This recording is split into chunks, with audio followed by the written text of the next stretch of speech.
Pronto. Então, tá, agora tá gravando. Bom, então, vou apresentar o capítulo 4, né, do livro, que basicamente a proposta é tentar criar uma teoria B do tempo. E antes disso, acho que seria interessante dar meio que uma recapitulada de alguns termos que vão aparecer, né? Mesmo o autor fazendo isso durante o percurso, o que seria uma série A, uma série B e o que significa ser um simplister, né? Bom, basicamente uma série A vai classificar os eventos como o passado, presente e futuro, né? E essa ordenação vai ser dinâmica, né? Porque os eventos vão mudar de status durante o tempo, né? E a gente vai poder trabalhar, por exemplo, em questões de passadidade, presente e futuridade dos termos, né? E a série B seria normalmente interpretada como possuindo uma relação temporal fixa, né? Como anterior e posterior. Né? Anterior a e posterior a, né? E dentro dela, né, o tempo seria melhor compreendido por essas relações essas relações tensas, não tensas, né, tenseless, sem referência ao passado, presente e futuro. Então, basicamente, a proposta do autor vai ser a gente modificar a interpretação bruta desse tipo de teoria da série B para conseguir adotar uma ontologia aristotélica no meio disso e falar um pouco mais sobre questões de livre-arbítrio, né? E uma proposição simples vai ser verdadeira se ela corresponde à realidade atual, sem a referência a um tempo específico, né? Por exemplo, a afirmação Sócrates está sentado pode ser verdadeira em um tempo, né, se referindo a um momento específico no passado em que Sócrates estava sentado, ou verdadeira se no presente o Sócrates de fato está sentado, né? Então, a grande questão que vai permear esse capítulo é a pergunta, além de uma ontologia robusta de poderes causais, a gente precisa de uma teoria adinâmica do tempo para fundamentar o livre-arbítrio? O autor vai responder basicamente que uma teoria do tipo B, dinâmica, né, uma visão eternalista com ramos temporais que ainda preserva a passagem real do tempo, já é o suficiente, né, para acomodar tanto uma ontologia aristotélica quanto a liberdade e o livre-arbítrio, né? E para isso ele vai se inspirar um pouco no Van Inwagen, não sei pronunciar o nome dele, sustentando que o determinismo é incompatível com a liberdade, mas vai acabar advertindo que o mero indeterminismo na, na abordagem rumiana não basta, né? Restaria ao acaso e não ao agente a autoria final de cada ação. Então, para sustentar esse impasse, ele vai acabar recorrendo ao conceito de agente causation, segundo o qual é o próprio agente quem exerce a causalidade, né? E mostra como essa ideia se integra naturalmente à recente retomada da ontologia de poderes. Eu não soube qual é a melhor forma de traduzir isso para o português, né? Ontologia de poderes, né? Mas vou traduzir como isso mesmo, né? Basicamente defendendo que substâncias portadoras de essências cujos potenciais ao serem exercidos atualizam em eventos, né? Então, a partir dessa base metafísica, tempo e modalidade deixam de ser categorias independentes e passam a se definir em função dos próprios poderes causais, né? Então, um estado é possível num instante, sempre que nele já existir ou houver quem possa torná-lo efetivo, né? E tempo, segundo Aristóteles, torna-se a medida do movimento, né? Isto é, da atualização de potencialidades em direção ao seu telos interno, né? Sem recorrer a noções externas, como entropia ou leis assimétricas para explicar a direção dos processos. Aqui eu fico com uma questão, na primeira parte logo, porque ela está pegando essa questão de potencialidade. Em um tempo atrás, no grupo de modalidades, a gente abordou aquele livro da Vetter sobre potencialidade. E no meio desse texto chega a grande questão de como que a gente vai trabalhar com essas potencialidades, por exemplo, em grande escala, né? Porque, se eu não me engano, o Cons vai pegar uma abordagem mais intrínseca da coisa, né? Só que aí chega em certas dificuldades, por exemplo, que no caso ele não entra, mas isso chegou nessa questão de como que a gente vai trabalhar com isso quando a gente toma como nosso objeto o próprio mundo, né? Se o nosso mundo seria portador de potencialidades intrínsecas e com isso ele conseguir cair nessa perspectiva temporal, que ele vai tentar fundamentar, e como se relacionaria com os objetos internos ao mundo, né? Então, seria, por exemplo, uma potencialidade intrínseca do mundo, possuir objetos que têm potencialidades intrínsecas, ou se é a soma dos objetos que possuem potencialidade intrínseca dentro desse conjunto que a gente chama de mundo, que dá a potencialidade a isso que a gente chama de mundo, né? Só uma coisa, Miguel, realmente, quando eu vi que vocês tinham trabalhado com o livro da Vetter, eu pensei que teria um diálogo interessante aí, né? Porque justamente, e até o grupo de modalidade está trabalhando com lógica modal e noção de necessidade e possibilidade, só que numa forma muito mais formal. E eu acho que a grande questão desse texto é justamente você manter a ideia que o poder ou a potência ele é intrínseco à substância, só que você tem que fazer potências em relação a tempos e em relação a eventos, então, sem tornar como uma relação externa entre aquele ente e algo fora dele. E eu acho que é a grande questão, porque ele todo o tempo ele está falando daquela questão do problema da alienação, que você vai falar lá na frente, que é como você criar toda essa estrutura formal de fazer. Porque a questão que eu vejo é: o tempo não pode ser fundamental. Os poderes que são fundamentais. O tempo é derivado porque ele quer manter a ideia do Aristóteles de que são os poderes causais que o tempo é o número da mudança. Então, a mudança vem primeiro. Só que aí ele tem que manter os poderes fundamentais, só que ele tem que lidar com passado, presente e futuro numa teoria dinâmica. E aí ele faz um monte de artifícios que eu não sei se funcionam ou não, mas a gente vai ver, né? Isso. Uma coisa que eu confesso que eu não tive tempo de ver, foi quando ele tenta formalizar isso, que ele vai usar o Prior, né? E, assim, Sim. ele meio que só joga, assim, a teoria do Prior, e tem muitas questões ficaram como vai funcionar isso, né? Talvez no futuro seja interessante pegar esse artigo do Prior, que na verdade é um livro, né, eu acho. Várias coisas ele cita, assim, como caminhos, mas ele não desenvolve. Porque o livro é novo, é o livro de 2024, eu quero ver o que estão comentando desse livro, porque com certeza ele está indo por uma via um pouco original que vai ter muito debate e crítica, né? Eu Sim. imagino. Talvez seja interessante nos próximos encontros trabalhar os capítulos que ele fala, né? A gente vai. O livro todo trata muito justamente da teoria, porque é o tema, né, dos poderes causais, alguns com origem Aristóteles, mas não necessariamente. Eu vou falar muito da questão do eternalismo e da teoria B, e o Luiz Henrique vai falar da parte toda do Aristóteles, que eu suponho de mudança, de teoria do agente. Então, a gente vai ficar com eternalismo, teoria B e Aristóteles nos próximos encontros. Mas tem mais coisa além disso, né? Sim. Bom, então, tentando responder a grande questão que seria de como a gente consegue acoplar uma ontologia aristotélica e junto com as questões de livre-arbítrio, o autor vai ser contra a ideia de que seja, né, imprescindível adotar uma teoria adinâmica, né? Uma concepção em que o agora privilegia metafisicamente um único ponto e se desloca objetivamente, né? E ele vai tentar fundar uma teoria bidinâmica e, em uma parte, ele vai falar sobre uma teoria intermediária. Né?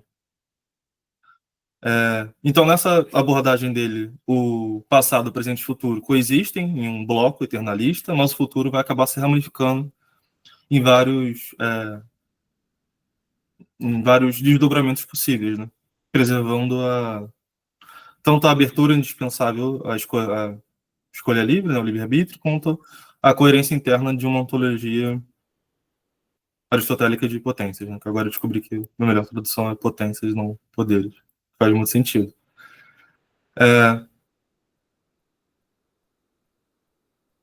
Então, como conclusão disso, ele vai ter que não vai ser necessário, né, um presente móvel para fundamentar o livre-arbítrio, né? Bastaria a gente enriquecer a teoria B com uma noção robusta de potencialidade e mudança orientada por poderes. E já meio que falando sobre o que ele vai falar mais à frente, a gente vai ter uma questão de que a gente vai tentar trabalhar com conjuntos, mas os conjuntos vão ser infinitos, então, novamente, quando ele vai tentar fazer essa formalização à base do priori, a gente vai não ficar muito explícito como ele como a gente vai conseguir fazer as coisas, mas no campo intuitivo, pelo menos é simples, né, de entender, mais ou menos.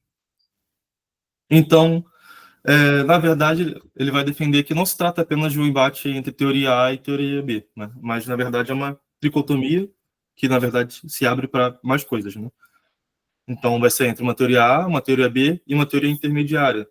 E, para isso, ele vai classificar as teorias entre estrita, ampla e a intermediária e vai apresentar o presentismo como uma teoria A, só que no sentido super estrito. Né? Então, dando mais uma vez uma revisada, né? Uma teoria estrita vai defender que há um instante único, o presente absoluto, que avança objetivamente e confere a passagem do tempo. Né? Então, esse agora é, ao mesmo tempo, o relógio metafísico fundamental que vai estar rodando aí no mundo, por assim dizer. Né? A gente vai ter uma teoria ampla, né, que mantém a noção de passagem real, ou seja, vai postular esse relógio metafísico, cujos estados assinam um fluxo temporal, mas não vai exigir que só um instante seja privilegiado. Né? A gente vai ter uma teoria B, que vai negar qualquer presente ontologicamente diferenciado e qualquer relógio metafísico. Então, passado, presente e futuro coexistem num bloco atemporal articulados apenas pelas relações anteriores a e posteriores a. Por exemplo, no eternalismo. Né? E a gente também vai ter uma teoria B ampla, né, que admite que não há um instante privilegiado, mas não exclui certa experiência de passagem. Né? Basta a ausência de um presente único para manter a temporalidade no background da teoria. Né? E vai ter uma abordagem intermediária, que nesse caso da abordagem do autor, a gente vai chegar nela a partir de uma teoria B dinâmica. Né? Que basicamente a gente vai manter essa noção de um relógio metafísico em movimento, que vai ser um alicerce de uma sensação de passagem temporal, né? Só que a gente não vai ter uma base presentista, por assim dizer. Né? A gente não vai ter um privilégio epistêmico do nosso presente. Então, bom, com esse panorama, e a gente vai ter o presentismo, né, como eu falei, que é uma espécie de teoria A super estrita. Né? Então, com esse panorama, o Cons vai defender que, mesmo a teoria B estrita, já comporta uma ontologia aristotélica de potencialidades e preserva o livre-arbítrio ou liberdade. Né? Basta que no bloco temporal o futuro se ramifique em múltiplas possibilidades acessíveis ao agente. Né? Contudo, ele vai alertar que não basta negar o presente privilegiado, é preciso reconhecer a maneira aristotélica que ser ocorre em múltiplos modos de existência. Né? Então, ele vai meio que trabalhar com uma noção de múltiplos modos de ser. Né? E sem essa pluralidade modal, a teoria B estrita não consegue dar conta, né, nem da passagem real, nem da atualizações de potenciais de modo consistente. Né? E, em particular, essa questão de atualizações vão ser, por exemplo, como posso dizer, uma pedra angular para a teoria, não só para a teoria dele, mas, pelo visto, é uma pedra angular em teorias desse tipo. Né? Então, ele vai propor uma teoria B dinâmica que, como eu falei, vai dar um passinho além e vai ficar uma intermediária, né? Que vai ser basicamente um modelo que um relógio metafísico realmente se move, explicando nossa intuição de fluxo e inexorabilidade, mas sem sacrificar a temporalidade eternalista de um universo em bloco, né? E ele vai argumentar também, só que bem rápido, por assim dizer, que o presentismo só é compatível com uma ontologia de potências, de potencialidades, e com o livre-arbítrio, se também acolher múltiplos modos de ser, né? De modo a preservar processos de extensamentos temporais, sem reduzi-los a instantes isolados. Isso meio que também dialoga, toda essa primeira parte, na verdade, dialoga com os outros dois artigos que a gente trabalhou recentemente, né? Um apresentando o presentismo e o eternalismo, e o bloco crescente também, e do último encontro que a Ana apresentou, né? Então, nisso, a gente vai ter dois desafios principais que a gente vai ter que enfrentar para defender essa posição do autor, né? Em relação a uma ontologia aristotélica de potências e uma teoria do tipo B em relação ao tempo, né? Que seria uma que abarca qualquer um que adota uma teoria B, que seria o fatalismo lógico. A gente viu isso, por exemplo, em relação ao eternalismo, né? Que basicamente vai sustentar que a teoria B tornaria metafisicamente necessários todos os eventos futuros, né? Eliminando as alternativas possíveis e o livre-arbítrio, né? E a gente teria uma crítica do McTaggart de que a teoria B não permite a mudança real exibida pelo paradigma aristotélico, né? Então, a tese do autor vai ser basicamente que esses problemas são superáveis se adotarmos uma teoria B suficientemente dinâmica, introduzindo noções de potencialidade relativa e distintas formas de atualidade. Aqui tem um ponto, porque, se não me falha a memória, o McTaggart, ele meio que ele não exatamente suspende o juízo, mas ele toma uma postura, no final das contas, entre o debate entre teoria A e teoria B, ele ele meio que se abstém, não é isso, Ana? Ele no final ele faz uma redução absurda, porque a teoria, se você considerar que existe a teoria A e a possibilidade da teoria B, no final você vai chegar à conclusão que a teoria A tem os eventos têm propriedades contraditórias e por isso a teoria A que fundamenta o tempo seria falsa, então o tempo não existe. Então, na verdade, ele quer provar que o tempo não existe se você parte dessa dicotomia teoria A e B. E a teoria A seria fundamental para ter o tempo, só que ela é contraditória. Ele suspende o juízo no sentido que ele quer defender que o tempo é irreal, né? Isso, obrigado. Então, também tem essas questões que estão, mesmo não sendo apresentadas pelo autor, tem essa questão rolando por trás de todo o artigo, né, pelo menos. Então, ele vai começar pelo desafio do fatalismo lógico, né, que basicamente vai contestar a teoria B ao notar que se todos os eventos do futuro já existem externamente, por assim dizer, em um quadro atemporal, então o futuro seria fixo e necessário, né? E o Cons vai expor essa dificuldade, dizendo que, segundo essa visão, a teoria B implica que é metafisicamente necessário que o futuro seja exatamente como é agora, né? Então, se o futuro todo já existe, já está dado como um bloco estático, não faria sentido haver múltiplos futuros possíveis e incompatíveis sendo reais no momento presente, né? Assim, nossas escolhas futuras pareceriam pré-determinadas e inexistiriam contingência ou alternativas genuínas, né? Então, na ontologia de potências, isso também seria problemático, pois destrói a possibilidade de que o exercício de uma potência atualize uma alternativa real, né? Então, o futuro seria desprovido de qualquer contingência sobre qual o agente pudesse exercer poder.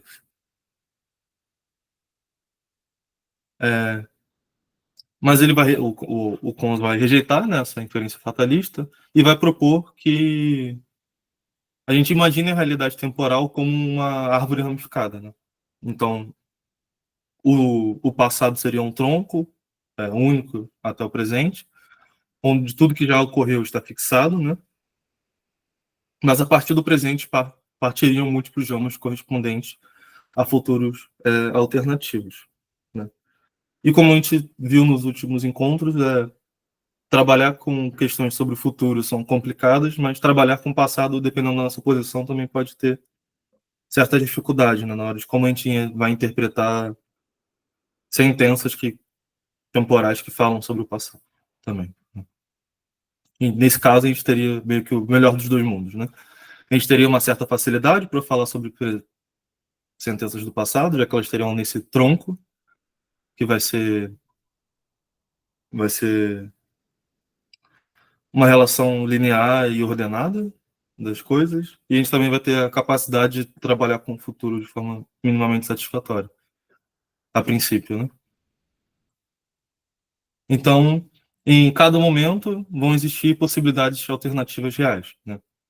Então, nesse modelo ramificado, a fixidez do futuro não implica só necessidade, pois os diferentes ramos representam diferentes futuros que ainda podem se realizar ou não, né? E o Condas vai enfatizar que potencialidade é relativa ao tempo, né? Um evento pode ser potencial em relação a um momento anterior e não ser potencial em relação a um momento posterior, né?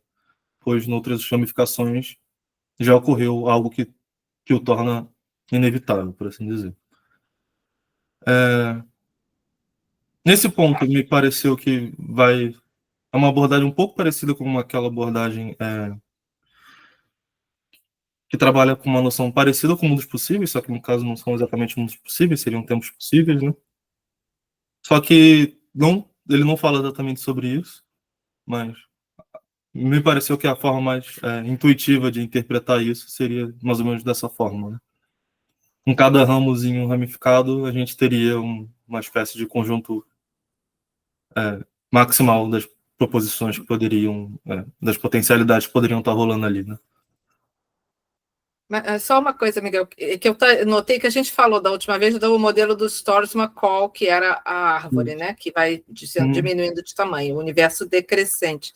E ele cita o McCall, e muito rapidamente, só que no modelo dele, por Storrs-McCall, você só tem uma árvore, o que é um modelo dinâmico que você tem o tronco, o presente e aqueles futuros possíveis, todos reais, mas não atuais. E nesse modelo é um número infinito de árvores. Isso é que é interessante, que cada árvore é estática, num certo sentido, porque o que é dinâmico é o conjunto infinito das árvores, mas as árvores são estáticas, e cada árvore corresponde a um momento da série B, porque ele quer preservar que você está com o modelo não A, você está com o modelo B. E eu achei muito interessante, assim, é um aprimoramento da ideia da ramificação mais complexo, né? Que ele pega os outros autores a partir do McCall que fazem modelos assim mais complexos, né? Sim. Também tem um pouco de bloco crescente no meio da teoria dele, né? Porque assim que a gente decide, entre aspas, o ramo que a gente está, a gente tem que atualizar o tronco, né? Também. E aí é a ideia do próprio Noel Belknap, que a gente também viu da vez passada, que que a potência que não atualiza não desaparece. Ela fica ali no bloco. Então, o bloco não diminui de tamanho. Uhum.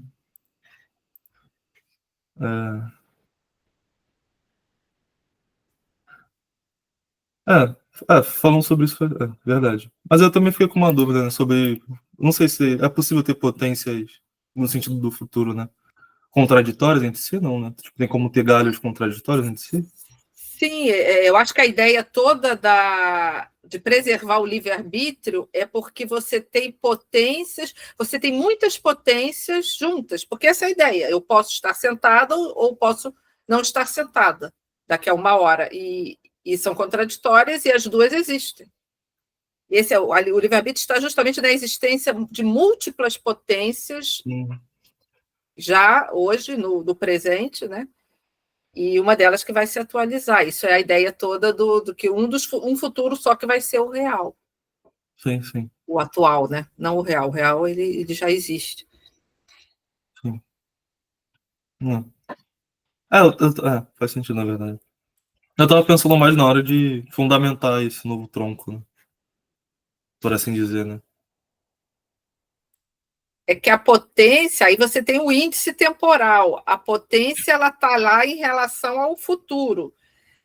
É a potência do futuro e a atualidade do passado, né? E a Sim, necessidade. O passado é necessário porque ele é atual, ele já aconteceu, né? sim. Mas esse futuro é atual porque a potência já existe. Por isso que é uma visão robusta dos poderes causais. O que é esse robusto? São potências que existem na substância realmente e como possibilidades do futuro. Né? Uhum. Beleza. Então, tá, continuando. Então, para tornar isso um pouco mais rigoroso, como eu falei, posteriormente ele vai pegar a teoria basicamente a semântica do Prior, quer dizer, não é a semântica, na verdade. Ele vai pegar a teoria do Prior, mas para isso ele ainda precisa fazer algumas modificações para funcionar plenamente para o objetivo dele, né? Então, para isso ele vai usar as noções de potencialidade relativa e atualidade relativa a um dado evento, né? Então, ele vai dizer que um evento E é potencial relativo a um evento F se em F existem substâncias dotadas de potência para efetivar ou instanciar o evento E, né? Então, de modo dual, né? E é atual relativo a F é, quando sempre que F ocorre, e necessariamente ocorre também, né? Então, essas definições permitiriam a gente dizer que, num dado momento presente, certos eventos futuros podem ser apenas potenciais, né? Existem substâncias com poder de realizá-los sem eles já serem atuais, né? E, em particular, um evento futuro pode ser absolutamente atual, né? Destinado a acontecer, sem ser relativamente atual no presente. Ele ainda não se realizou em um evento presente, ou seja, ele não a realizou ainda. Ficou meio estranha essa minha construção, mas a ideia é basicamente essa, né?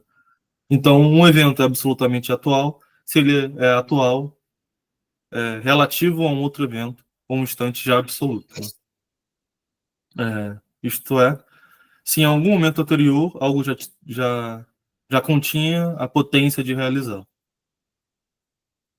Bom, e no geral, tem sido uma das partes mais complicadas para mim de ler esse tipo de artigo sobre esse tema, as distinções que são necessárias fazer entre evento, momento e coisas do gênero, porque se não prestar atenção acaba confundindo tudo, né? E às vezes eu acho que eu estou confundindo tudo, mas espero que não seja esse o caso no momento, pelo menos, né? Então, bom, com essa distinção, né, em relatividade atual, de absolutamente atual e potencialidade relativa, né, a um tempo, né, não haveria uma contradição em evento ser potencial agora, mesmo que seja absolutamente atual, né, ou seja, destinado a ocorrer. Então, o engano fatalista surge de... Posso fazer uma sugestão? Pode. É uma sugestão de tradução. Como o termo atual em português, no jargão comum, na linguagem corrente, ele se refere ao momento presente, né? Eu sugeriria traduzir o actual do inglês, que quer dizer, na verdade, real, né? Por efetivo. Efetivo é o real que realmente acontece, vamos dizer assim. Assim, a gente se livra do termo atual, que em português não soa muito bem, quer dizer, não expressa a ideia, né, que a gente quer expressar com esse actual do inglês. Então, é uma alternativa de tradução, né? Dizer a diferença entre real e efetivo, né? É só uma sugestão de tradução, talvez ajude um pouquinho, assim, só isso. E, Luiz, atualizado, você acha que também podia? Efetivo como atualizado. Efetivado, né? Aquilo que se realiza. É que eu estou pensando na distinção entre real e actual do David Lewis, né? É bem assim, quer dizer, vários mundos, por exemplo, são reais, mas só um é efetivo, né? Só um está... É difícil, né? Porque a gente diria só um está realizado, mas eu preferiria dizer só um está efetivado, né? Em português. E em inglês não há a menor dúvida, né? Porque os termos têm essa conotação, mas em português a gente tem dificuldade para achar um termo adequado. Por isso que eu faço essa sugestão.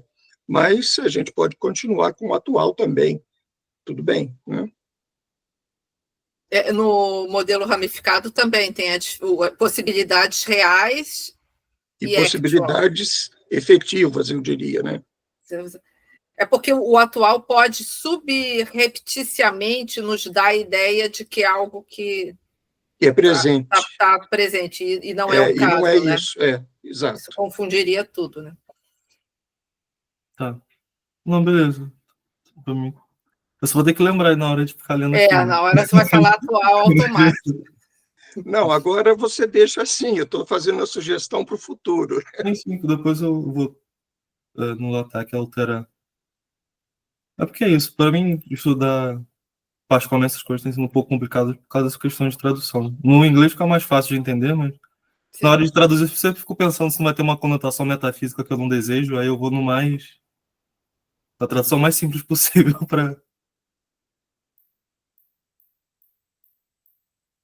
para falhar na hora de tentar ser metafisicamente neutro, né? Sei lá.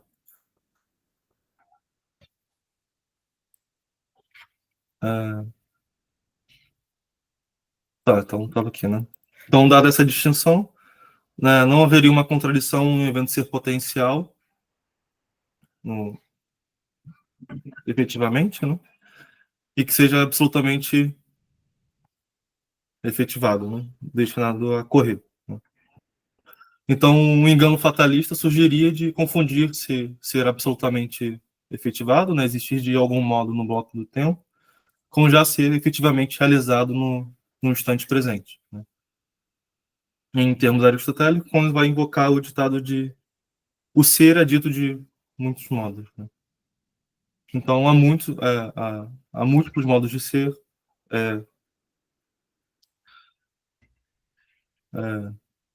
efetivamente falando, né? Talvez. Ou seja, a gente teria um modo relativo a cada momento temporal e outro modo absoluto, o eterno. Né? Assim, ser absolutamente efetivado, distanciado, talvez, em um momento T não implica ser atual, ser efetivado nesse momento, neste mesmo T. Né? Então, Pons vai afirmar que ser absolutamente efetivado em T não precisa implicar ser atual, ser efetivado em T. Então, esse pluralismo de modos de existir permite que futuras possibilidades reais coexistam com um bloco temporal eternamente fixo, né? Preservando alternativas genuínas e assim resgatando o livre-arbítrio. Então, essa seria a saída parcialmente intuitiva da proposta dele, né? Pelo menos não tão formalizada, em relação ao fatalismo, que é uma teoria B estrita acaba recebendo, né? E o outro seria o desafio da mudança real do McTaggart, né? E do Russell também, mais ou menos. Que, basicamente, a teoria B, por ser atemporal, não comportaria uma mudança robusta como existe a tradição aristotélica. Né? Então, resumidamente, a teoria B tende a adotar o modelo do Russell, segundo o qual um objeto S muda em um tempo apenas se possuir certa propriedade P em um intervalo posterior ao tempo em questão e não a possuir no intervalo anterior. Né? Então, nesse modelo, né, a noção de mudança seria apenas uma variação de propriedades em diferentes fatias do tempo, né? Implicando que o tempo é anterior à mudança, não o contrário. Né? Isso contraria a visão aristotélica de que a mudança, o ato de atualização de potência, é o fundamento de como entendemos o tempo. Né? E a estratégia do Cons vai ser basicamente contestar esse modelo russeliano, né? Dizendo que uma ontologia de potências aristotélica pode facilmente recusar a análise puramente estática da mudança, né? Em vez disso, a gente deveria identificar a mudança como um exercício de potências causais, né? Assim como o corpo se aquece, muda, por exemplo, de frio para quente, não é apenas porque ele tem propriedades diferentes em instantes sucessivos, mas porque uma potência causou efetivamente essa transformação, né? Nas palavras do Cons, se uma substância muda de frio para quente, há momentos B em que ela é quente porque alguma potência causal real foi exercida, né? Eu acabei esquecendo de botar a paginação aqui. Esse modelo esse modo de ver distingue, que o Cons está propondo, basicamente, vai distinguir mudança real de mera variação estática, né? Exatamente como o critério aristotélico, né?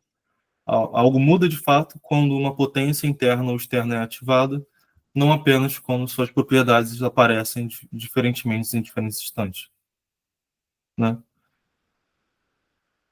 Então, para ilustrar essa questão, o Cons vai retomar o McTavish na questão do quente em uma extremidade e frio na outra, né?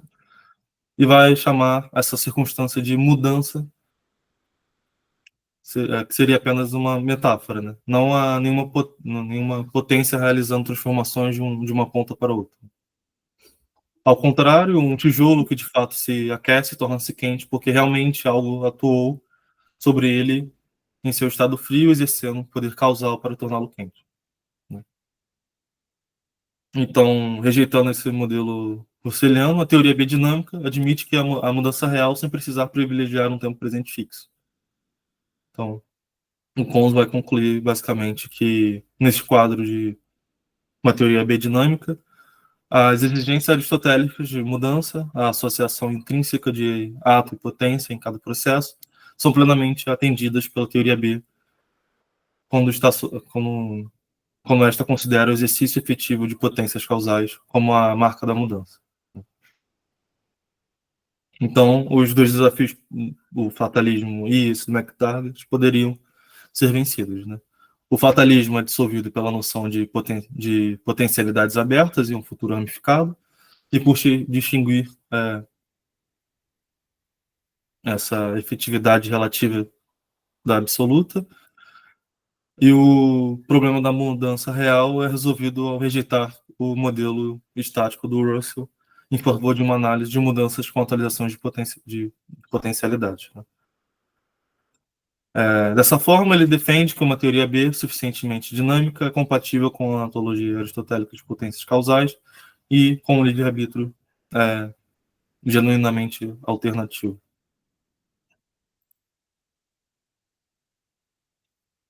Alguém tem algo para dizer sobre essa sessão? Ou eu posso continuar para... Não, é só então essa ideia que ele critica a analogia com a barra de ferro numa ponta quente, na outra fria, justamente a ideia que o eternalismo tem e a teoria estrita B estática tem, que é a espacialização da mudança. Então, é como se você tivesse num ponto da linha temporal uma propriedade, no ponto seguinte outra propriedade. E aí, justamente, não tem a noção do percurso, né? Você tem estaticamente dois pontos diferentes com propriedades quase como partes temporais, né? E a crítica à espacialização. O exemplo da barra de ferro é justamente, ou de madeira, é justamente visual e espacial, né? Sim.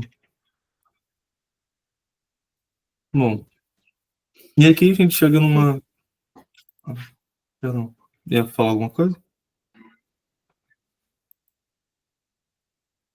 Ok. E aqui a gente chega na seção que ele meio que apresenta os caminhos para a formalização dessa visão dinâmica da teoria B, que vai ser basicamente conciliar uma estrutura tensila da teoria B com uma concepção genuinamente aristotélica de possibilidade. de potencialidade, mudança e fluxo do tempo, né? E ele vai usar basicamente para isso o modelo ramificado do Prior, né? Então, também tem a questão do Macau, né, da teoria A, em que o presente se desloca por uma árvore temporal cujos ramos futuros vão, no caso dele, caindo à medida que se tornam irrealizáveis, né? E ele vai adotar essa perspectiva, mais ou menos, né, por uma estrutura que, sem abandonar o quadro eternalista da teoria B, ainda consegue refletir um dinamismo interno, né? Ou seja, uma forma não trivial de passagem do tempo.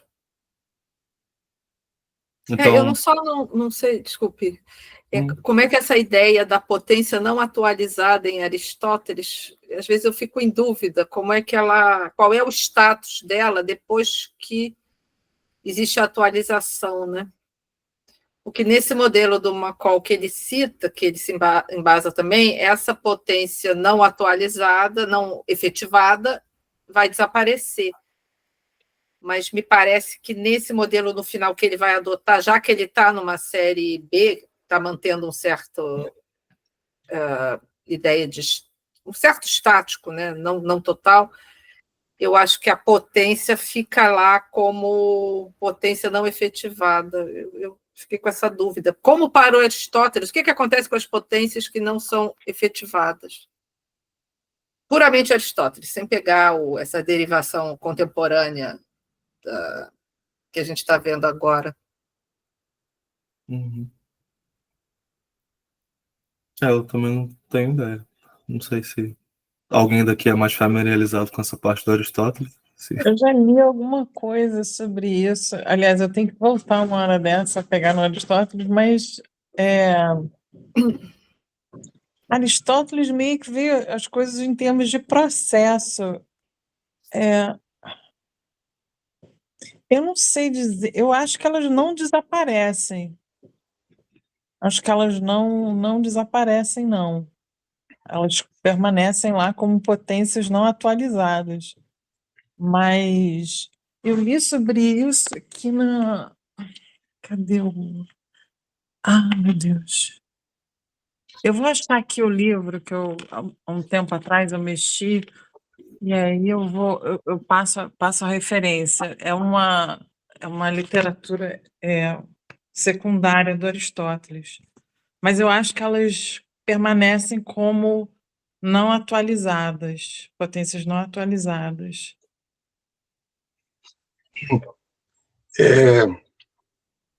Eu não entendi muito bem, Ana Maria, a pergunta. Se refere... Porque você pode ter potências que nunca se manifestam, ou você pode ter potências que se manifestam, que são efetivadas ou atualizadas, enfim, né? Mas elas voltam, elas continuam sendo potencialidades da substância, né? Por isso que eu não entendi muito bem. A sua pergunta se refere a potencialidades não manifestas, nunca manifestas, ou a potencialidades já alguma vez manifestadas? Seria, talvez, as potencialidades nunca manifestas, porque ele faz o paralelo entre as potências de Aristóteles e as possibilidades do modelo ramificado. E ele cita o McCall, cujo modelo ramificado, as possibilidades não efetivadas desaparecem. E aí, se realmente as potências não manifestadas em algum momento ou nunca permanecem na substância, o que parece... Embora haja potências que vão desaparecer, porque à medida que o tempo passa, certas potências, a pessoa envelhece, o Sócrates, ele tinha potências quando jovem, quando ele envelheceu, algumas potências nunca se realizarão, não estão mais lá. Então, nesse ponto, eu acho que há semelhança com o modelo ramificado de diminuição da árvore das possibilidades. Tá, mas então, aí acho que a resposta está na distinção entre o que é essencial e o que é acidental na substância. Então, essa é uma distinção aristotélica também, né? Então, eu não tenho assim Aristóteles mais presente, assim, não saberia dizer em que parte, em que livro está, etc. Provavelmente está na metafísica mesmo, claro, mas eu diria que a resposta é essa, quer dizer, se a potencialidade é essencial, não é? Porque a substância é aquilo que permanece nas suas características essenciais. Então, se ela é essencial, ela não pode desaparecer, né? Então, por exemplo, o ser humano, uma pessoa, né, é um ser humano, ela continua sendo um ser humano, mesmo depois de passar de criança para adulto, de adulto para idoso, né? Ele continua sendo um ser humano. Agora, um ser humano que tinha cabelo, né, tinha uma bela cabeleira, e depois, como no meu caso, por exemplo, né, fica meio calvo, eu não deixei de ser eu mesmo, porque perdi uma boa parte dos cabelos aqui da frente, né? Então, Sim. mas isso não era essencial, né? É um acidente. É um acidente, quer dizer, você ser calvo ou ter uma bela cabeleira é um acidente. Então, eu diria que é isso, quer dizer, as potencialidades que podem desaparecer são as acidentais. As essenciais, não, essas não podem, elas continuarão a se manifestar desde que haja, vamos dizer, num linguajar mais moderno, um estímulo externo para isso, né? Essas têm que permanecer, senão aquele indivíduo, aquela substância deixou de ser o que ela era, né? O que ela sempre será, né? Eu acho que a resposta seria essa. Então, a distinção... Fala, Viviane, depois eu falo. Desculpa interromper. Não, aqui foi importante você trazer essa questão para a distinção de essência e acidente, só que Aristóteles é um tema que tem me interessado, mesmo potências referentes a traços, né, a propriedades essenciais, o Aristóteles também reconhece que, muitas vezes, por questões internas do objeto ou externas, elas não se atualizam, né? Por exemplo, existe o exemplo da racionalidade, né? Todo ser humano é essencialmente racional, mas quando ele é um bebê, ele ainda não é racional. Ou quando ele fica muito velho, ele pode deixar de ser racional, né? Por alguma né, doença degenerativa, ou sei lá, como, alguma coisa assim. Então, existem variações também, mesmo no caso de propriedades essenciais. Não, tá correto. Eu não estou dizendo que as propriedades essenciais sempre se manifestam. Elas podem permanecer, usando também um termo mais contemporâneo, latentes, né? Certas propriedades essenciais podem permanecer latentes o tempo todo. A gente, inclusive, de algumas coisas, pode nunca chegar a conhecer algumas das suas propriedades essenciais, simplesmente porque não houve uma situação na qual elas foram estimuladas a se manifestarem, né?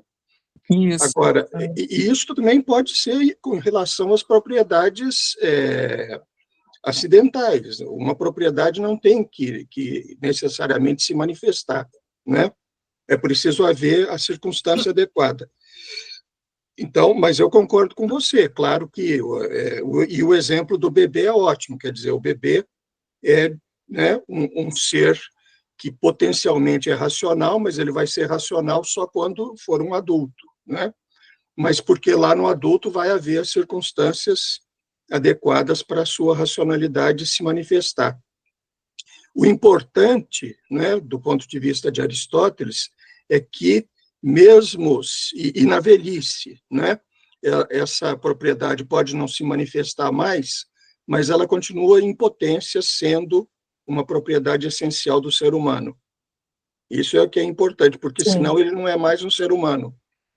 Um outro aspecto também que o Aristóteles fala é que ele reconhece graus, né, de manifestação dessas propriedades, mesmo elas sendo essenciais, né? A título de graça, também o exemplo da racionalidade, né? Ele atribui que o homem livre é o único que é 100% racional, a mulher mais ou menos, uma criança menos ainda, e um escravo não. né? Então temos essas questões também. Quer dizer, o exemplo dele é ruim, obviamente, mas assim, é interessante a ideia da Mas gradação esclarece o também. ponto, né? É. Então, tem um monte de diferenças. Você tem potência realizada, efetivada e não efetivada, em nenhum momento ou em algum momento e não em outro, e você tem a potência essencial e a acidental, que pode ou não se realizar. E aí complica um pouco, né? Mas é interessante. Não é tão simples, não é só uma questão do que possibilidade efetivada ou não efetivada. Depende do tempo e o tempo é fundamental aí, né? Em algum momento tem potências que pode ser que não se manifestem, mas estarão lá latentemente para sempre, porque depende das circunstâncias exteriores. Apesar da potência, do poder ser intrínseco, ele precisa ser ativado, isso é que eu achei interessante. Ele é intrínseco, mas ele é ativado por circunstâncias externas. Isso não tem problema nenhum, né? A expressão que o Aristóteles usa é caso não hajam obstáculos. Aí ele não especifica que tipo de obstáculo, se é algo interno, de repente uma questão genética, né, que aí te traga algum problema, ou alguma coisa externa, né? E outra questão também que, em relação a potências essenciais que ele faz, ele restringe, ele aceita exceções, ele atribui sempre que, quando você atribui, né, a um grupo, né, a um tipo, humanos, racionalidade, ele sempre tem em mente, para caracterizar como essencial, for the most part, para a maioria, né? Então, ele sempre admite exceções, mesmo em casos de potências essenciais. Sim.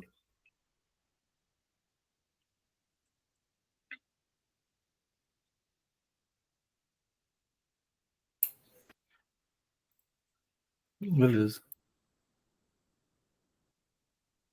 Tá. Então ele vai ter meio que essa mistura com o Prior e com o McCall, da teoria que defende uma teoria A, né? Então, nessa perspectiva, cada momento da série B, né, cada instante fixo no tempo, é representado por uma árvore de futuros possíveis. Né? Uma ramificação que parte de um tronco passado comum e se desdobra em diversos caminhos possíveis. E aqui ele vai ter algo que ele não vai ter um único presente metafisicamente privilegiado, né? Então a gente não vai ter nenhum tipo, por exemplo, de como no bloco crescente, que a gente vai ter tipo, meio que um caso limítrofe, a gente também não vai ter propriamente um presentismo, né? Nesse processo, já que o presentismo é uma teoria super estrita, né? Mas a gente vai ter uma série ordenada de árvores, cada uma correspondendo a um instante temporal determinado, né? E essa teoria deveria permitir a gente representar, né, simultaneamente o fato de que os futuros são abertos por meio das ramificações, que são infinitas, né? E o fato de que o tempo é composto de uma série ordenada de momentos, cada um com sua própria árvore de possibilidades. Então, para formalizar esse modelo, o Conzo emprega operadores modais tensos, né, que vão distinguir entre potencialmente futuros e os efetivamente futuros, né? Seria, mais ou menos. Bem como os seus correspondentes para o passado, né? Então, a distinção entre esses operadores tensos permitiria representar o fato de que, em um dado instante, há múltiplas possibilidades futuras, mas apenas uma delas se realiza de fato, né? Então, essa formalização vai espelhar diretamente a distinção ontológica entre potencialidade e atualização de uma potencialidade, de uma potência que vai ser o cerne da metafísica aristotélica que ele está querendo implementar. Então, ele vai ter 3 parâmetros de avaliação para essas sentenças tensas que a gente vai ter. que vai ser um modelo global M, né? Que vai representar o nosso mundo completo, ou seja, vai ser um conjunto maximal de proposições, imagino eu.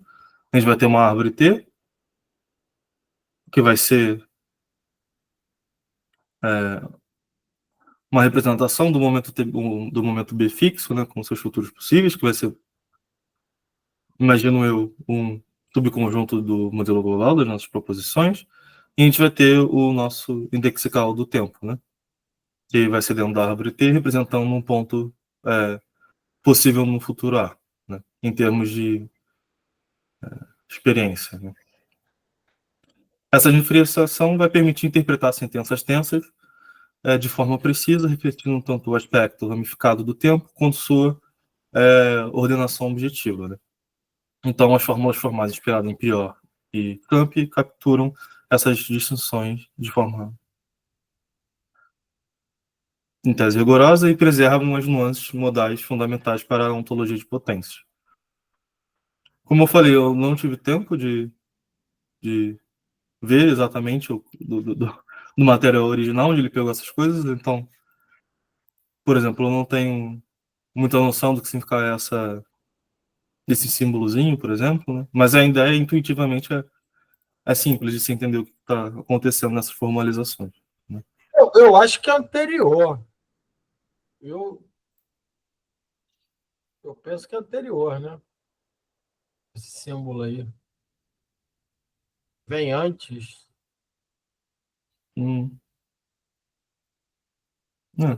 Faz sentido, né? Ser isso. Porque eu não entendi muito bem, aí eu fiquei com dúvida desse M, T, T'. É uma tripla ordenada que que tem que pensar aí, é uma tripla ordenada? O modelo temporal é uma tripla ordenada que tem M, T e T' e Tzinho. Mais ou menos isso. Né? É porque a maneira como está escrito aí eu achei bem diferente. Na verdade assim. é uma quádrupla, né? Porque tem que ter uma espécie de função de ordenação também. Né? Então a gente vai ter um modelo, um subconjunto do modelo que vai ser o nosso. O T é um subconjunto do S, né? E a gente vai ter esse Tzinho que vai ser a nossa proposição necessária, que vai ser o indexical do tempo. Né? Eu acho. Esse símbolo, tem um símbolo aí na primeira e na segunda linha aqui, eu não conheço. Aqui no final, você tem aqui, existe S, tal que S pertence a T, vírgula S, aí tem esse símbolo aqui. Então, eu acho que é anterioridade temporal. Ah, é esse que você estava falando. Ah, tá bom. Que esse S aí tem que vir antes de T. A impressão que eu tenho é essa. É porque ele está falando do passado, né? Esse S é um tempo antes de T e o outro S é um tempo posterior a T. No futuro potencial. Não sei se eu estou com a interpretação correta. A gente tinha que ter olhado esse artigo, eu realmente não tive tempo de olhar do Prior, que é a base, porque aí ele vai descrever toda essa função. Né? Ah, tá. Então ele está usando toda a notação do Prior. Ah, tá. Da lógica temporal dele, né? Uhum. E ele também não explica muito, assim, meio que. Assim, intuitivamente, ok, dá para entender, mas a gente não sabe operar, assim, meio que, né? Dá a impressão que essa sessão só está aí para ele mostrar que existe uma formalização, mas ele não vai explicar como. Porque a argumentação dele não se baseia nisso. Se ele cita, existe uma forma de você formalizar uma lógica temporal modal e tal, mas não serve para o argumento dele. Ele fala assim, só para dizer, quem quiser, pesquise. É um convite para quem quiser brincar de formalizar, tá aí, ó.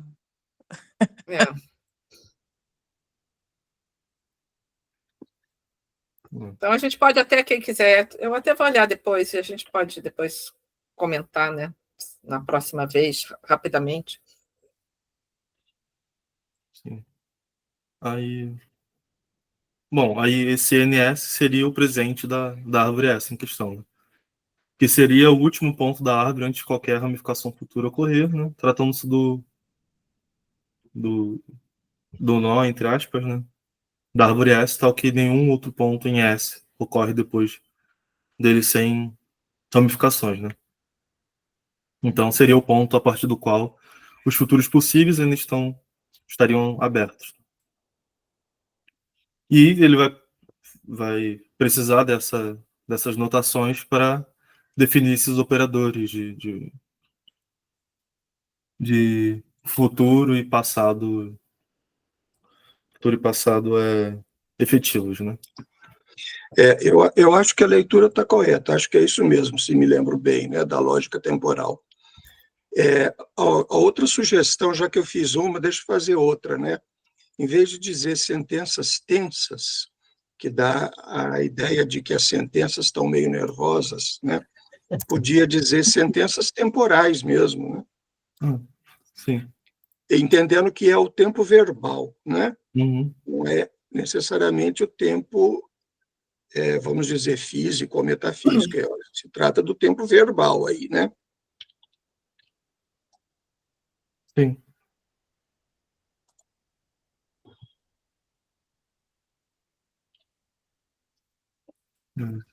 Eu anotei aqui também, para mudar depois no arquivo. Então, essa noção seria importante para definir os operadores de futuro e passado efetivos, né? Que eles seriam avaliados em relação ao presente da árvore que a gente está considerando, né? E não qualquer ponto arbitrário. Outro ponto importante seria que essa abordagem consegue integrar a relatividade restrita, né? Em vez de assumir uma linearidade temporal absoluta, como seria o caso na física newtoniana, o modelo pode ser adaptado para representar estruturas espaciais temporais com cones de luz. Então, cada árvore, nesse caso, corresponderia a um ponto no espaço-tempo e os ramos representariam os futuros acessíveis dentro do cone de luz daquele ponto, né? Embora a ordenação global, deixe de ser linear, ela ainda pode ser representada em uma ordem parcial estrita, compatível com a causalidade relativista. E tem um ponto, né? Como ele vai pegar uma estrutura intermediária, no final das contas, seria interessante se ele falasse mais se ele também, nesse intermediário, ele acaba pegando aquela parte negativa de ser compatível com a relatividade especial, né? Que algumas outras posições enfrentam, né? Em particular, o presentismo. Eu acho que ele justamente ele coloca várias árvores aí também para ter a ideia da teoria da relatividade especial, porque ele não quer dar um presente privilegiado, ele quer botar vários pontos e cada árvore seria como uma fatia quadridimensional, um instante no espaço do bloco quadridimensional. Sim. Que essa é a crítica, né, que se faz ao presentismo justamente porque ele é, de certo modo, contrário à teoria de Einstein.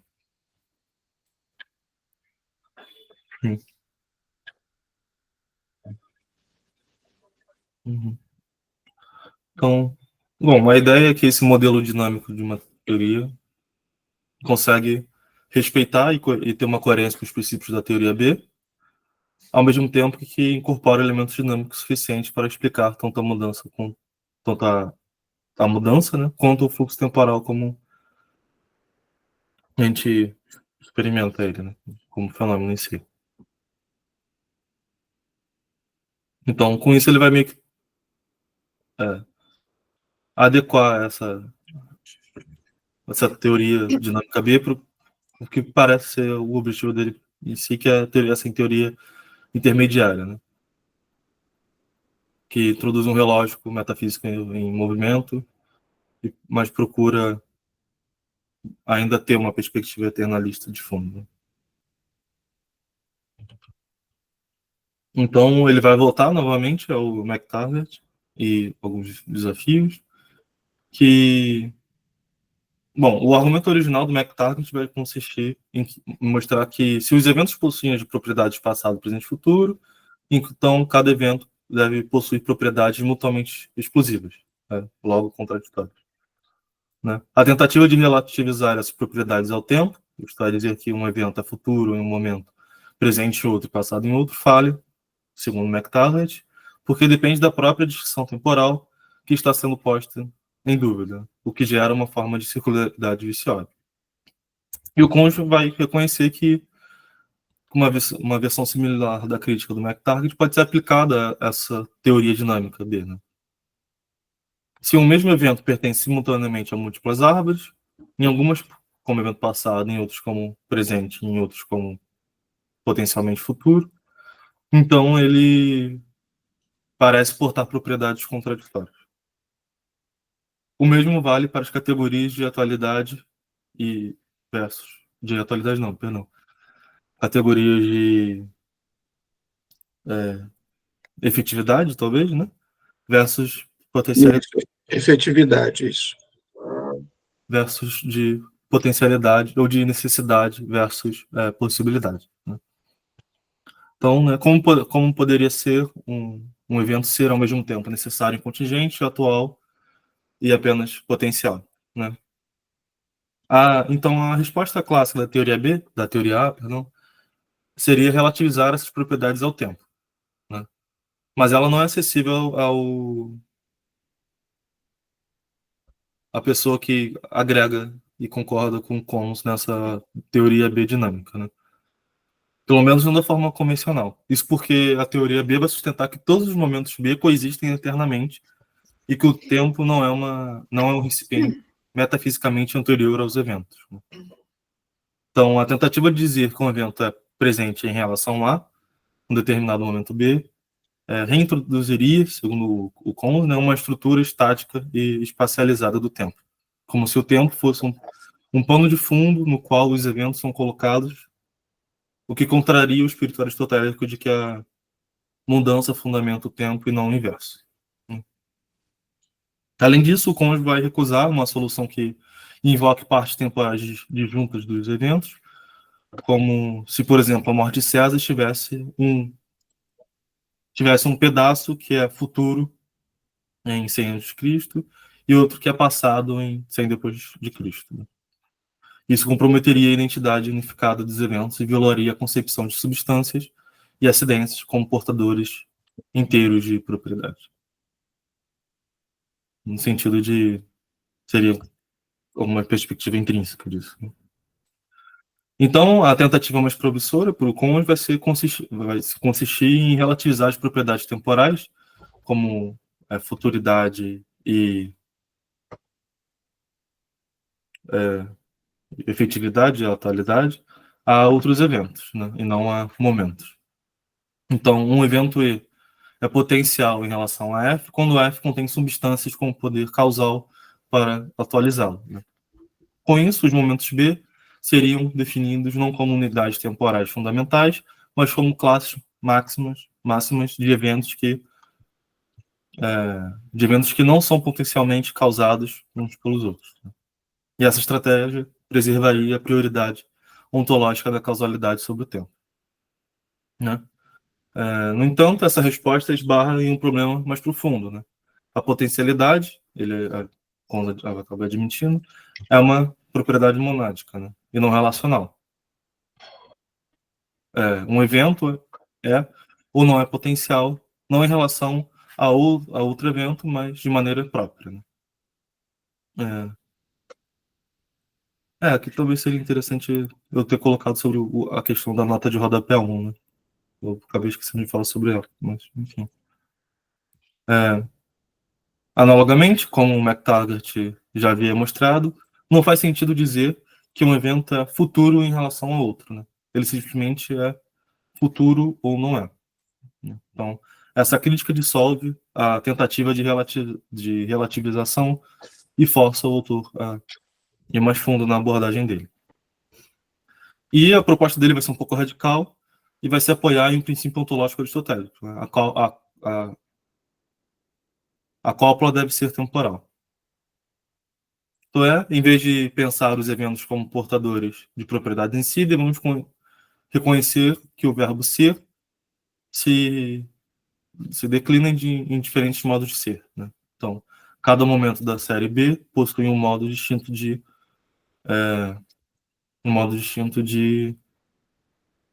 efetividade. E as propriedades temporais, futuridade, passado e efetividade, são derivadas modais desses modos de ser, né? Então, por exemplo, se M é um modo de ser correspondente ao ano 100 a.C. e N ao ano 100 depois de Cristo, então a morte de César é possível no futuro sob N e necessária no passado sob N, né? Se O é um modo de ser correspondente ao passado da própria morte de César, então ela é Simpliciter sobre O, né? É que seria melhor botar aspas, mas enfim. Além disso, há um modo especial e que já seria o modo de ser eterno, né? Todos os eventos existem sob E, mas não no passado, mas não são passados, futuros nem presentes, né? Apenas são de forma atemporal. Então essa multiplicidade de modos de ser resolve a contradição aparente, né? Não é que um mesmo evento tenha propriedades incompatíveis ao mesmo tempo, mas sim que ele as possui segundo modos distintos de ser. E isso, em tese, eliminaria a circularidade do McTaggart e preserva a estrutura modal necessária para a ontologia de potência. Só um comentário. Eu não entendi nada, essa que é a grande verdade. Assim, eu não entendi como sai da circularidade, mas... Não, é porque no caso como é que o McTaggart fala? O mesmo evento, ele é passado, presente ou futuro. Sim, mas não ao mesmo tempo, dependendo do tempo. Ele foi presente, será passado, foi futuro. E aí você precisa... Como é que se resolveria isso? Você precisaria de uma outra dimensão temporal para dizer... um outro tempo para explicar como esse tempo, esse evento foi um tempo tal em relação a outro tempo. Aí você teria um regresso ao infinito. Então, isso era um dos problemas que foi levantado pelo McTaggart. E aí ele disse, você tem uma circularidade, você vai ter que ter um metatempo. Só que se você tentar resolver esse problema do foi potencial no futuro, é atual no passado, sem usar se você usar o tempo, nem que seja metatempos, você vai estar dando prioridade ontológica ao tempo em relação à mudança. E ele quer preservar a visão do Aristóteles, que é a mudança que fundamenta o tempo, e não vice-versa.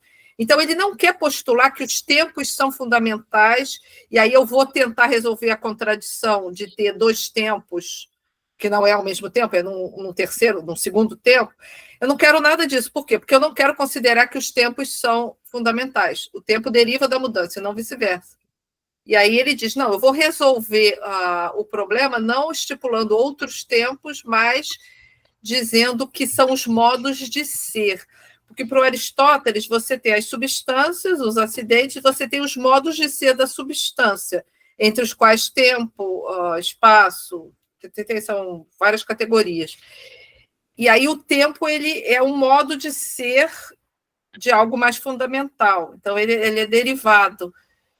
E aí, e essa é a base do artigo, de certo modo. Ele quer defender que você tem a noção de ser potência ou ser ato ao longo do tempo, não como tempo prioritário, mas como modos de ser, que o ser que é a base de tudo. E aí eu me perguntei por que ele tem esse ser eterno, esse modo de ser eterno, essa cópula eterna, né? Do Ezinho. Aí eu me lembrei daquele absolutamente efetivado que a gente falou antes. Você tem o efetivado em T e tem o absolutamente efetivado, que lembra um pouco essa ideia da cópula eterna. É o que o ser é independente dos tempos. como algo mais fundamental. Aí eu estou pensando qual o papel disso em toda essa discussão para o próprio Aristóteles, o que é essa cópula eterna, atemporal, né? Seria. Mas não sei se você entendeu, Miguel, essa ideia de por que ele não quer tratar de tempos, quer resolver a contradição de ter propriedades contraditórias em tempos diferentes, não usando tempos, mas sim usando modos de ser para não cair na fundamentabilidade do tempo, em relação à mudança, à potência, aos poderes causais, que são os mais fundamentais de todos, né?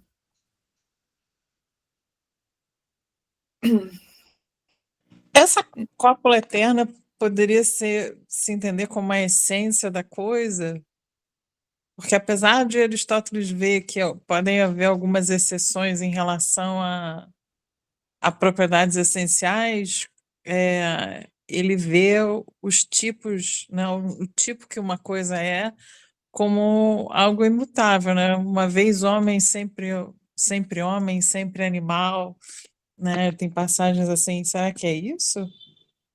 Eu acho que pode ser, sim. Eu arriscaria dizer que sim, é o que é necessário, né? Entendi. As Qualquer propriedades tempo. essenciais são necessárias, né? Sim. E aí não é uma potência ou um acidente essencial que pode ou não se manifestar. Isso é a essência, está manifesta, já tá ali sempre, Sim. ela não tem tempo. Sim. Ok. Na tradução do Santo Tomás de Aquino, né? E agora traduzindo para o português, né? É aquela fórmula conhecida, né? O que era e é, né? É necessário, não pode mudar, né?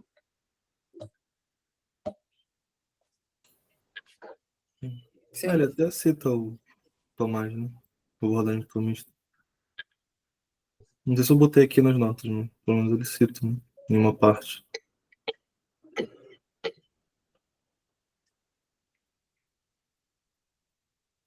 Então, tá.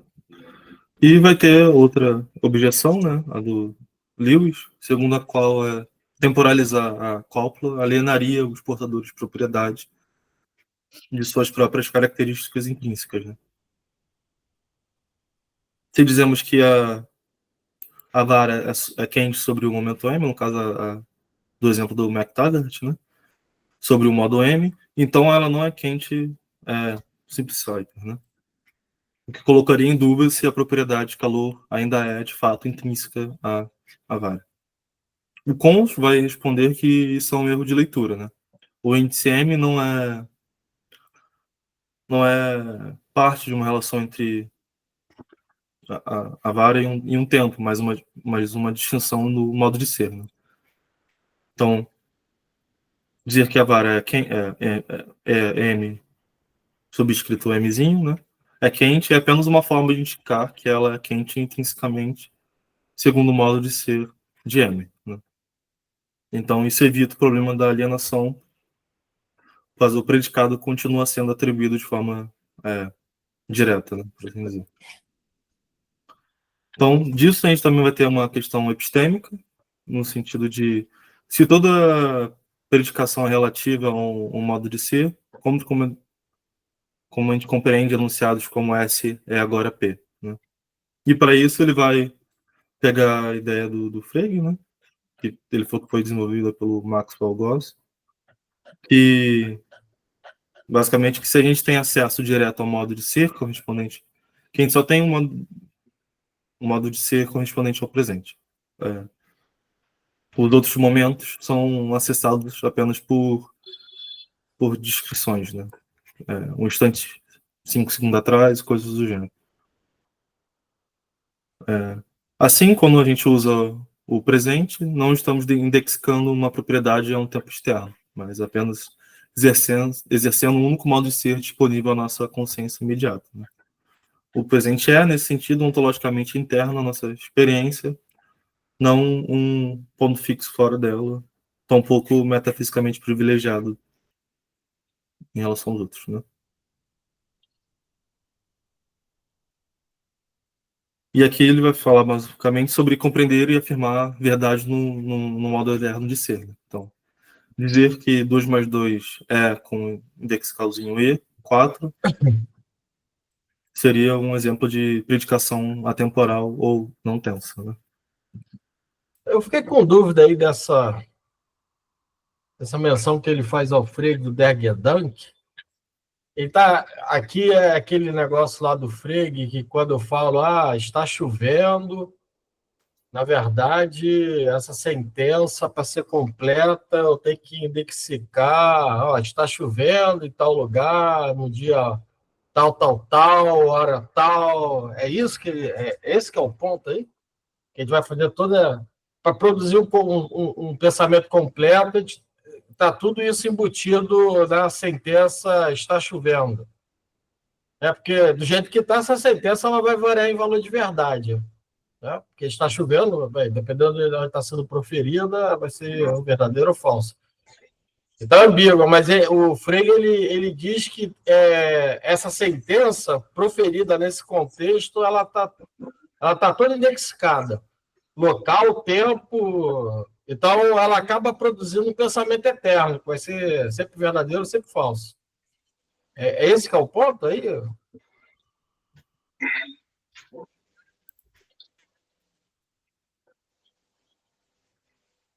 Ele não chega a falar sobre eternidade nesse momento, né? Do Frege, propriamente dito. Porque tem essa questão. Eu não entendi muito bem o ponto da sugestão do Frege aí, porque o Frege tem isso. O Frege tem isso lá no Der Gedanke, que um pensamento tem que ser completo, né? Então ele vai expressar algo que vai ser sempre verdadeiro, sempre falso. Se for verdadeiro, é sempre verdadeiro, se for falso, é sempre falso. Mas é sempre no momento presente, né? E para o passado. Isso não vai valer para o futuro, talvez. Mas eu não sei se o Frege fala de futuro mesmo. Alessandro, eu acho que é isso. São as sentenças eternas, né? Elas são sempre verdadeiras ou sempre falsas, porque elas têm todos os indexicais necessários para localizar espaço-temporalmente. Agora, eu não sei, nesse caso desse texto aqui, eu não sei se isso está envolvido aí. Aí também não consigo dizer se está.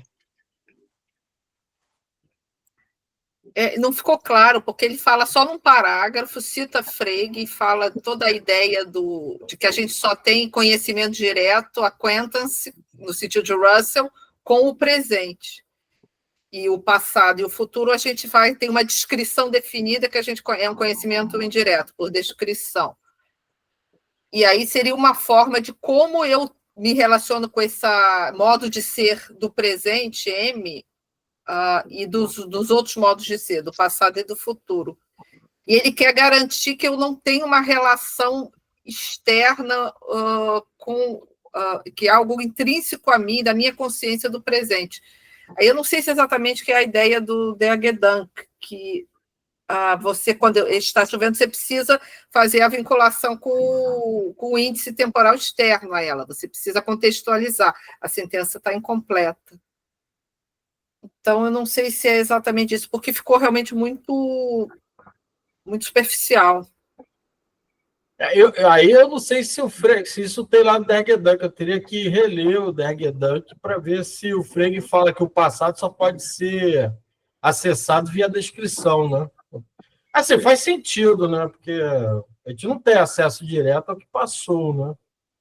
Mas o Frege, então, seria um presentista? Aí que tá, eu não sei. E é grande, você dá um artigo, né? Pode dar um artigo. É que lá no Der Gedanke ele lança uma série de ideias, né, que estão embrionárias lá, tal. Pode dar pano para manga para muita coisa, né? Sim.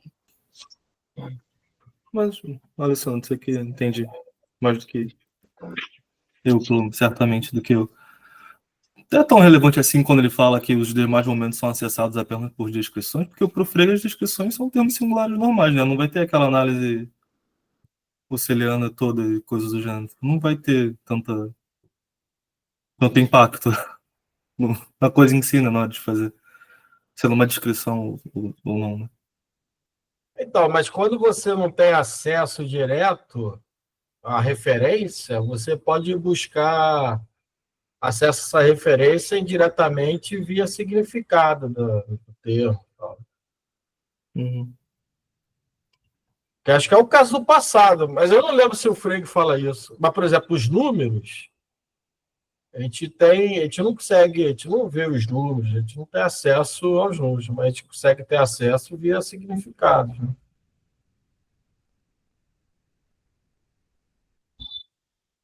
Uhum.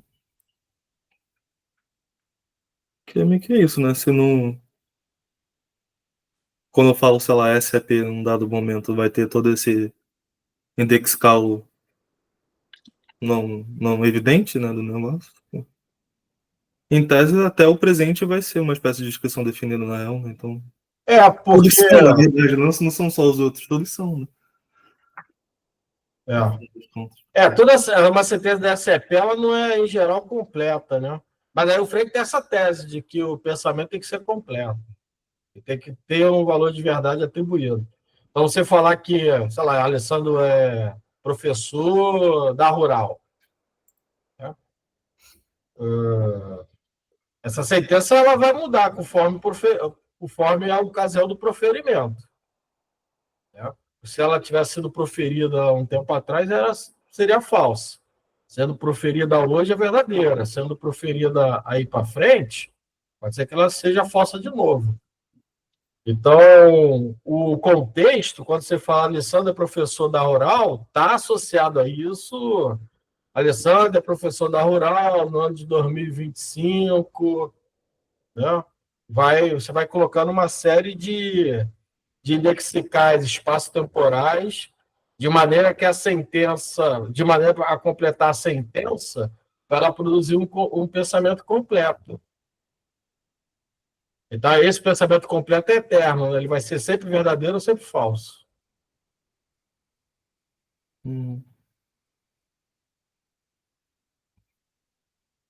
Mas isso vale até para o presente. Que aí, pelo que a Ana falou, ele está defendendo que o passado e o futuro tem que ser dado por descrições, né? Isso, na verdade, é uma tese... Que está aí, né? Uma dissertação do Maxwell Goss, de 2006, que ele fala que... Mas ele cita o Frege em 1997, tem que ver qual é o livro. É o Dergedunk mesmo. É o Dergedunk.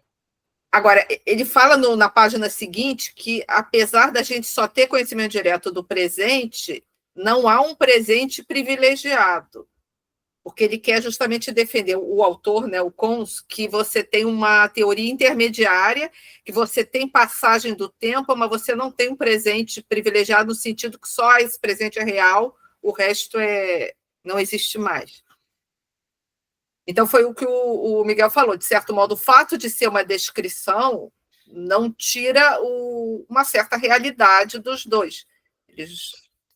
Não é um presentismo. Então, realmente, a resposta é: Frege não seria presentista nesse sentido.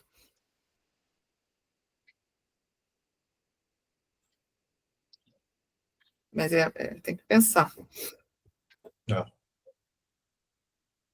Uhum. E ele meio que finaliza falando sobre o modo eterno de ser, né? Foi mais ou menos o que vocês falaram um pouco antes, né? Uhum. Então, bom. Então, após estabelecer nas sessões anteriores a compatibilidade entre a teoria B, a ontologia aristotélica de potencialidade, e o livre-arbítrio, o Cons propõe um passo adicional em direção ao que se chama de uma teoria intermediária do tempo, né? Essa proposta vai visar aprofundar o dinamismo interno da teoria B sem recorrer a um presente metafisicamente privilegiado, como exige a teoria A.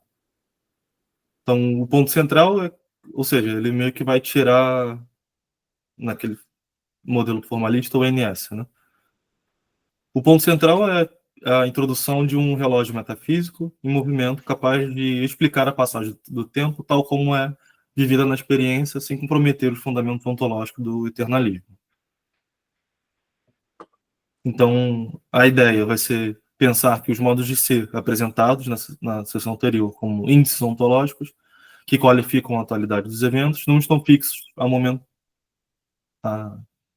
a certos momentos B específicos, né? Mas se movem através da série B. Isso, imagino, ainda adotando aquela espécie de formalismo do prior, né? Então, o modo de ser M, que hoje qualifica o momento presente, já foi um modo de ser associado a 100 anos de Cristo e poderá, no futuro, estar ligado a 2100 depois de Cristo, né? Essa transição contínua dos modos de ser entre os momentos fixos da série B constitui o que se chama de relógio metafísico. Uma função que relaciona modos de ser a momentos B e que fornece a base ontológica para a passagem real do tempo, sem requerer um presente absoluto. Então, esse deslocamento dos modos de ser permite interpretar a fenomenologia do tempo de maneira coerente com a estrutura B. Quando um sujeito se lembra de 1980 ou antecipa 2030, ele o faz segundo o mesmo modo de ser, né? O presente, que outrora esteve ligado àquele ano passado e que no futuro estará ligado ao ano de novo, né, que vai vir. Desse modo, o sentimento de continuidade e de ser carregado pelo tempo é expressado metafisicamente como o movimento de um mesmo modo de ser através dessa série B, né? Então, essa concepção permitiria descrever o sujeito como alguém que, embora não experiencie diretamente os modos passados do futuro, né, o N e o O, etc., o próprio M, sabe que o seu modo presente se moverá através dele, o que dá sentido a lembranças e antecipações. Né? Então, mesmo com esse dinamismo, não há um presente ontologicamente privilegiado. Né? O modo presente, M, não é mais real que os demais, apenas é o modo ao qual o sujeito está atualmente vinculado. Então, basicamente, é mais uma perspectiva epistemológica e... É mais uma questão epistemológica do que tudo, né? Também numa relação fenomenológica, de certo sentido. Então, isso vai manter a finalidade dessa teoria intermediária, a teoria B, ao mesmo tempo que oferece uma explicação refinada para a experiência da passagem do tempo, como uma teoria A consegue, né? Então, trata-se de uma reconciliação entre a estrutura lógica do eternalismo e o dinamismo intuitivo do fluxo temporal. Então, o Cons então trata de uma questão crucial. Seria essa teoria intermediária compatível com a relatividade restrita, especialmente com a ausência de simultaneidade absoluta? E ele vai dizer que a resposta é afirmativa, né? Desde que se abandone a ideia de um único relógio metafísico global, né? Em vez disso, pode-se conceber uma multiplicidade de relógios, um para cada entidade duradoura, isto é, para cada substância ou parte substancial, né? Então, cada um desses relógios carrega seu próprio fluxo temporal, medido por uma sucessão privada de modos de ser. Assim, a passagem do tempo é real para cada entidade, mas não exige coordenação global entre todos os fluxos, né? Essa multiplicidade respeita a relatividade especial, que já nega a existência de um presente universal e permite que o tempo flua de forma localmente definida, segundo a estrutura causal e identitária de cada ser, né? Então, a que velocidade o tempo passa, segundo a teoria intermediária, essa velocidade pode ser expressa como a razão entre o deslocamento de um modo de ser e outro, né? Por exemplo, se o modo M percorre x segundos na série B, enquanto o modo N percorre y segundos, então o tempo flui para o portador de M a uma razão x sobre y em relação a M. Então, é mais um caso que assim, parece intuitivo como vai funcionar isso, mas eu não sei como formalmente isso funcionaria. A Ana já falou que a ideia não é formalizar as coisas, mas propriamente, né? Me parece interessante, pelo menos, pensar como isso funcionaria, né, nesse caso. Porque você tem dois duas dimensões temporais, né? E por isso você pode fazer a relação entre uma e outra, com base em modos de ser. Porque o modo de ser é tudo aí, né? Ele troca instantes por modos de ser, tempo por modo de ser. Então, em tese, essa concepção de teoria intermediária permite falar sobre aceleração e desaceleração metafísica do tempo, algo que seria impossível na teoria B estrita, né? E enriquece a teoria com um grau adicional de realismo fenomenológico. Então, a teoria intermediária oferece uma ontologia mais completa. Ela preserva a compatibilidade com o livre-arbítrio, respeita a estrutura causal da realidade e fornece um modelo robusto para a passagem do tempo, sem recorrer a um presente absoluto. Ao mesmo tempo, ela se alinha às exigências da relatividade e responde a objeções históricas, como a do Smart, mostrando-se uma das formas mais sofisticadas e promissoras do atualismo sem presentismo. Aqui eu esqueci de colocar, né? Porque nessa sessão ele também fala que o atualismo meio que anda junto com o presentismo. É nessa sessão ou na... Ah, não, ele fala isso na próxima, tá? Então, É o efetivismo, né? isso, efetivismo. Então, bom, o presentismo em sua forma mais rigorosa, a super estrita, pode ser compatível com uma ontologia aristotélica de poderes causais? Errei o tom, mas era para ser uma pergunta. O presentismo sustenta que apenas o presente existe de forma sincere, né? Acho que a Viviane quer falar. Ela quer? Perdão. É que eu não consigo ver a tela quando apresento. Muda. Desculpa. Eu estou encafifada. Como é que funcionaria essa ideia desses múltiplos relógios metafísicos? Quer dizer, cada um tem uma experiência particular temporal, é isso? Você fala dos relógios de acordo com os modos de ser, né? É porque ele quer explicar a mudança. Você vai ter os instantes, né? O M em relação, se você está falando em relação ao presente, em relação ao futuro, ao passado, mas ele não quer ver como instantes prévios, ele quer dar como um modo de ser que é mais fundamental, que está vinculado justamente a esse movimento de potência para ato. Uhum. É porque ele quer dar um dinamismo sem abrir mão de uma certa realidade de todos os modos na linha temporal, né? Porque ele está defendendo uma teoria B. Então, a teoria B você tem o antes e o depois, o simultâneo. E tudo é real.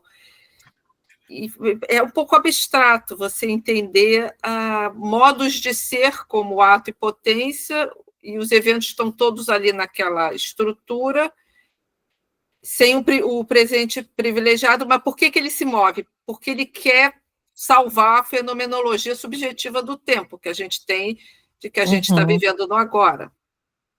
Só que não é um agora só, porque ele também fala que você tem que fazer jus à teoria da relatividade, que você não tem uma simultaneidade absoluta, e ele tenta combinar é uma estrutura complexa, mas uma certa formalização da gente, como a gente experiencia a passagem do tempo dentro de um modelo de série B, privilegiando a ideia de mudança, né? Que é também... Ele quer salvar a mudança, a sensação de que o presente tem uma importância, a gente tem um contato direto com o presente, com o passado e futuro a gente tem um contato indireto, mediado pelo presente, como o Agostinho falava, né? Isso assim, trocando em miúdos, tudo isso aqui que ele está falando, que parece bem abstrato. É que o artigo é pequeno, ele teria que talvez desenvolver muito mais as ideias que ele coloca. Entendi. Obrigada, Ana. Nada.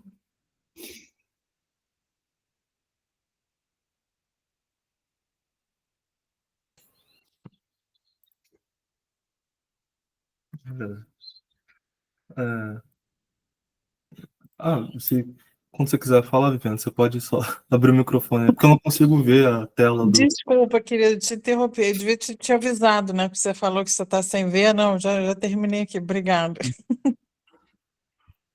Então, bom.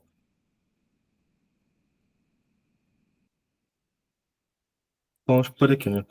Qualquer proposição sobre o passado ou o futuro deve ser entendida como referindo-se a algo que não existe, existe mais ou ainda não existe, né? E isso geralmente se expressa por meio de operadores modais não factivos, como nos contrafactuais x foi p, significando como x seria p, se 100 segundos atrás fosse agora, né? Então, esse modelo geralmente é acoplado ao efetivismo, né? Segundo o qual só existem coisas atualizadas ou efetivas, né? Então, não há objetos meramente possíveis, nem entidades não existentes no domínio de quantificação. Assim, no presentismo efetivista, não podemos dizer que há coisas que existem apenas no passado. Temos de dizer, com cuidado modal, que no passado havia coisas que não existem agora. Expressão que impõe problemas, pois pareceria envolver o absurdo de atribuir não existência a entidades que agora existem. Então, para resolver isso, o Cons vai sugerir a distinção do Robert Adams entre não existir em um tempo, né, e não existir em relação a um tempo, né, que seria de possibilidade e impossibilidade, salvam na inteligibilidade de certos enunciados temporais. Então, o cerne da objeção de Cons vai estar associada na temporalidade entre presentismo e a ontologia aristotélica de potencialidade causais, poderes causais. E essa ontologia exige que processos temporalmente estendidos, né, sejam ontologicamente fundamentais e não apenas suas partes instantâneas, né? Então, diferentemente da análise russeliana do AT de mudança, que reduz os processos à variação de propriedades ao longo do tempo e permite explicação bottom-up, né, das partes ao todo, a ontologia de poderes exige que os processos sejam compreendidos de cima para baixo, né, como expressões integrais de potências que se realizam ao longo do tempo e cuja totalidade antecede ontologicamente os instantes que acompanham. Então, se o real é, em parte, composto por processos contínuos, como caminhar, crescer, mudar, etc., e se tais processos não podem ser reduzidos, a existência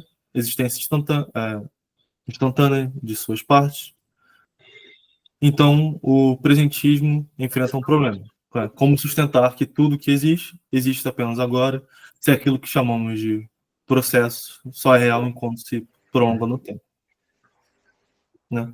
Basicamente, o que ele está tentando fazer nessa sessão é, como a teoria dele é intermediária, ele tem que lidar com todos os problemas que a teoria acaba possuindo, né? Então, se um processo só existe no presente por meio de uma fatia instantânea sua, então ele não é realmente um processo, ou ao menos não é fundamental. Não é fundamentalmente, né? A única extensão temporal que o presentismo pode oferecer é a modalizada, dizer que há um processo presente porque houve momentos passados em que ele existia e haverá momentos futuros em que continuará a existir, né? Mas essa explicação depende da ideia de que o processo é, no fundo, uma soma de instantes independentes. Exatamente o tipo de atomismo temporal que a ontologia de potências rejeita. Então, Cons vai apresentar um argumento para a falsidade do presentismo à luz da metafísica aristotélica, basicamente tomando como premissa que existem processos que são fundamentalmente estendidos no tempo. Se algo é fundamentalmente temporalmente estendido, então não pode existir apenas em virtude de ter uma parte que existe agora. Se o presentismo é verdadeiro, então qualquer processo só pode existir agora em virtude de ter uma parte presente, então o presentismo seria falso. Então, ante essa conclusão, o que resta ao teórico aristotélico como vai sugerir que uma saída seria recolher a doutrina atomista inspirada em Aristóteles, de que o ser se diz de muitas maneiras. Basicamente o que eles já têm feito agora, né? Segundo Aquino, no seu comentário à metafísica, há graus de ser: substância, acidentes, movimentos, processos, privações, e com base nisso é possível redefinir o presentismo de modo mais restrito. Dizer que tudo que existe como substância, grau 1, ou acidente, grau 2, existe no presente, mas que movimentos ou processos, grau 3 e negações, grau 4, não entram nesse escopo. Essa versão modificada do presentismo permite que processos existam sem estarem atualizados agora, no mesmo sentido que as substâncias o estão, né? Eles existiriam de modo diferente, escapando das restrições do presentismo clássico. Assim, salve-se a compatibilidade entre o presentismo redefinido e a ontologia de potencialidade. Os processos já não seriam exigidos como atualizados, simples no presente, mas sim como tendo um modo próprio de existência menos fundamental que o das substâncias. Aqui, assim, eu acho que bom que ele terminou o artigo nesse momento, porque ele vai colocando mais paradas e depois ele não explica. Eu acho que se ele fosse tentar explicar, ia ficar um artigo gigante para trabalhar. E eu não sei se a Ana sabe se ele publicou ou se esse artigo é fruto de um trabalho maior dele, porque esse livro é de 2024, né? Não é isso? É um grupo de pesquisa sobre metafísica que trata de Aristóteles, e esse é fruto desses estudos, eles falam na introdução, mas eu não procurei. O Kuhns tem o Atlas da Metafísica, é um livro interessantíssimo, junto com outro cara, Picanter, é um nome diferente, que está citado na bibliografia, que é um livro muito interessante, eu acho que tem uns 700 páginas, é atual. Basicamente, o Atlas da Metafísica fala de tudo, bem interessante. Então, mas eu acho que esse livro é posterior ao Atlas, tanto que ele cita, né? Mas o Kuhns tem muita coisa de metafísica do tempo e poderes causais. É um cara importante. Interessante que ele usa os modos de ser, os diferentes modos de ser do Aristóteles para fundamentar a teoria B e os poderes causais, e no final ele quer defender também o presentismo através dos modos de ser. Então ele quer dizer o seguinte: os modos de ser do Aristóteles podem resolver várias coisas, inclusive a metafísica do tempo, se você quer adotar a teoria A, o presentismo, ou a teoria B, um pouco mais dinâmica, né? Então, para ele é mais fundamental a parte da causalidade aristotélica do que as teorias do tempo, que pode ser uma ou outra, dependendo do que você escolhe, né?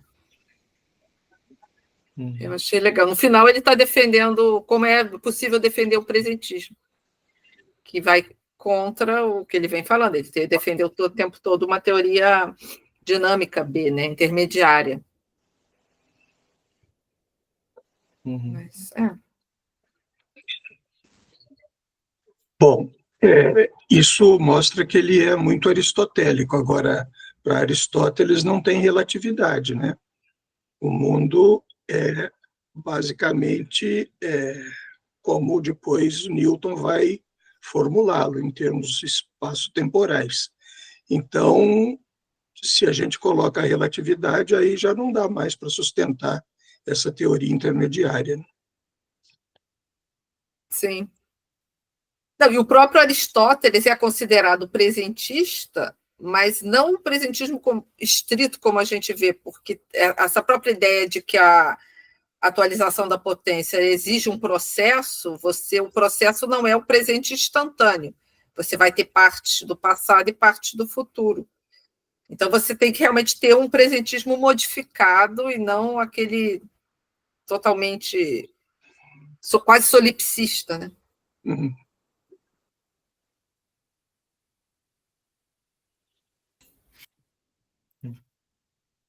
Então, para terminar, né? No entanto, essa solução não vem sem custos. Primeiro, ela exige uma aceitação de níveis distintos de ontológicos, o que pode parecer ad hoc, e de necessariamente complexo também para a teoria. E segundo, ela desloca o foco do presentismo de sua tese tradicional de que tudo que é real está presente, para uma metafísica de múltiplas camadas, né? Em que o presente abriga apenas os entes mais fundamentais. Por fim, ela concede aos processos uma existência não presente, que, embora metafisicamente mais fraca, ainda contradiz o espírito literal do presentismo superrestrito. Então, o presentismo, em sua forma clássica, é incompatível com uma ontologia de potências que leve a sério a realidade dos processos.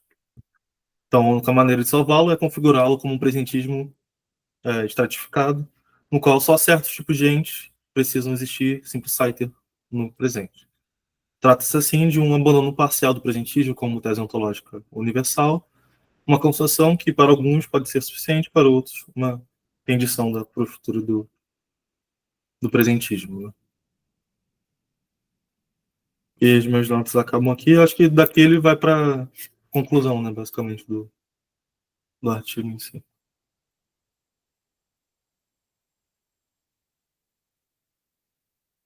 Beleza.